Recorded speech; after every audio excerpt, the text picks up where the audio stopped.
Assalamualaikum warahmatullahi wabarakatuh. Perkenalkan, nama saya Nandi Karina, NIM 230101010208. Di sini saya akan menjelaskan mengenai Pancasila sebagai pedoman hidup.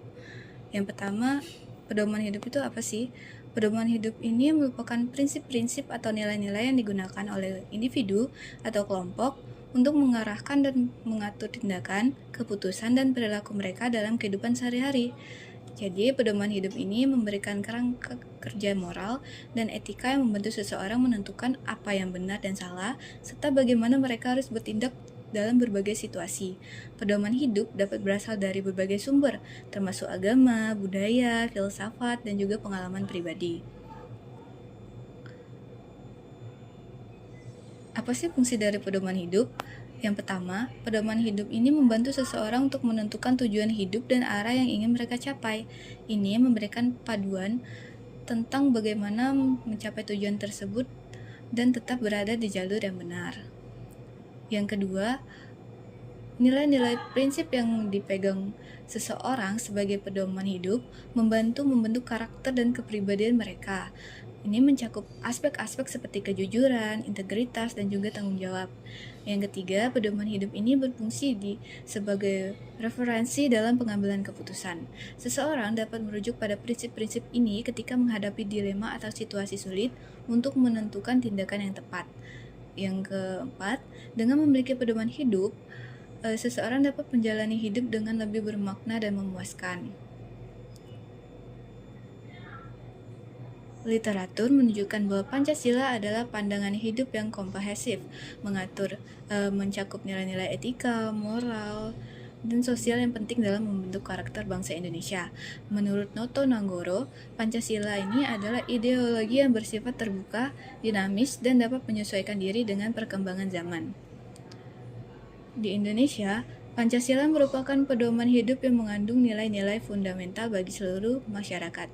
Pancasila ini terdiri dari 5 sila yang mencerminkan pandangan hidup, prinsip moral, dan etika bangsa Indonesia. Yang pertama ini dari sila pertama, ketuhanan yang Maha Esa. Sila pertama ini menekankan pentingnya religiusitas dan toleransi beragama di Indonesia.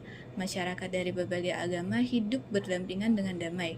Contoh penerapan sila ini adalah penghormatan terhadap hari raya agama lain dan adanya rumah ibadah yang beragam di setiap daerah. Sila kedua itu adalah kemanusiaan yang adil dan beradab. Sila kedua ini mengajarkan pentingnya menghormati hak asasi manusia dan memperlakukan sesama dengan adil dan beradab. Selanjutnya, sila ketiga, persatuan Indonesia. Sila ketiga ini menekankan pentingnya persatuan dan kesatuan bangsa.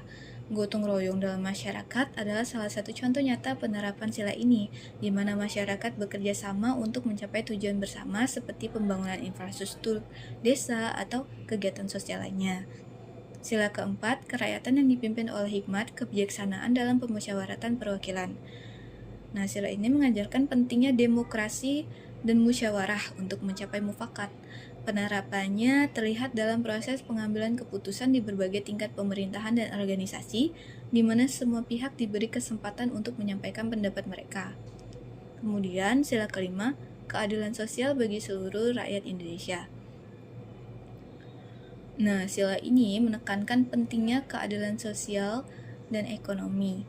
Pemerintah dan berbagai lembaga berusaha menerapkan sila ini melalui program-program kesejahteraan sosial seperti subsidi pendidikan, layanan kesehatan gratis, dan bantuan sosial bagi masyarakat yang kurang mampu.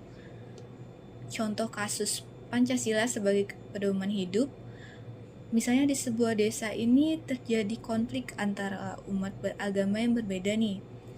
Salah satu kelompoknya ini merasa dirugikan karena pembangunan rumah ibadah yang dianggap tidak sesuai dengan kesepakatan bersama. Penerapan Pancasila yang digunakan dalam kasus ini ada sila pertama, ketuhanan Maha Esa. Jadi kita ini harus menghormati semua agama dan keyakinan. Dan juga sila ketiga, persatuan Indonesia, yaitu menjaga persatuan dan kesatuan bangsa. Cara mengatasinya, yang pertama itu adalah dialog antar pemuka agama. Jadi, kita bisa mengadakan pertemuan antara pemuka agama dari kedua kelompok. untuk membicarakan permasalahan secara terbuka dan juga mencari solusi bersama-sama. Yang kedua tentunya musyawarah dan mufakat. Setelah pertemuan tersebut, kita bisa menggunakan forum musyawarah desa untuk mencapai kesepakatan yang adil dan diterima oleh semua pihak. Nah, kemudian penegakan hukum melibatkan aparat penegak hukum apabila terjadi pelanggaran yang memerlukan tindakan tegas untuk menjaga ketertiban.